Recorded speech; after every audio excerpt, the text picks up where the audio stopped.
Back with another book review. Just finished The Kingmaker.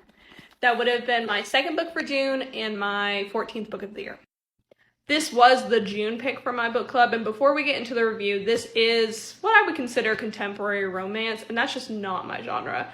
I want dragons and sword fighting and enemies to lovers, and that's just not this, so take that with what you will before the review. I did give this book 3 stars.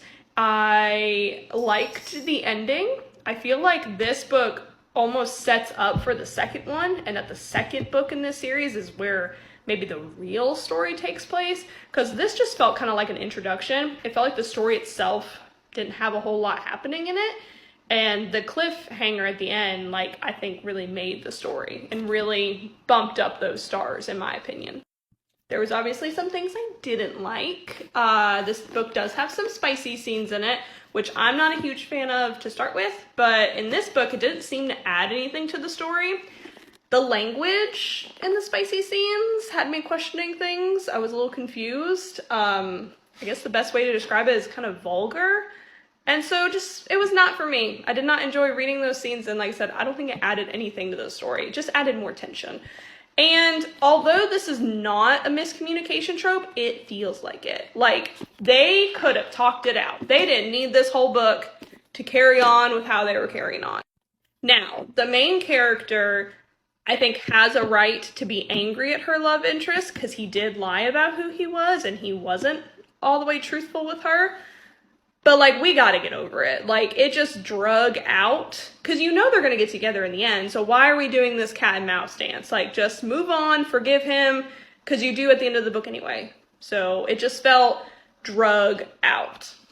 This book also doesn't feel like enemies to lovers to me, especially not in the beginning. Like, the two main characters are drawn to each other and attracted to each other from the get-go. There's no hate in the beginning. The hate comes later when she realizes that he lied about who he was. So, when people say it's enemies to lovers, if they do, lightly.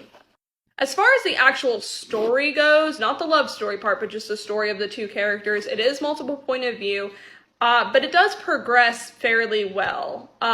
They give you enough between the time jumps to be attached, but it doesn't drag out. There are, I think, 3 significant time jumps, and these characters are in significantly different points of their life. So that's kind of nice to see almost a large evolution of a character instead of maybe some books are only like 1 year time span. This is over several years. Would I recommend this book? It depends. I feel like that's what every reviewer should say. It really depends on who you are. If you like contemporary romance, maybe go for it. If you don't really like spicy scenes, the ones in here weren't for me, so maybe they might not be for you. But 3 stars, middle ground, a good meh.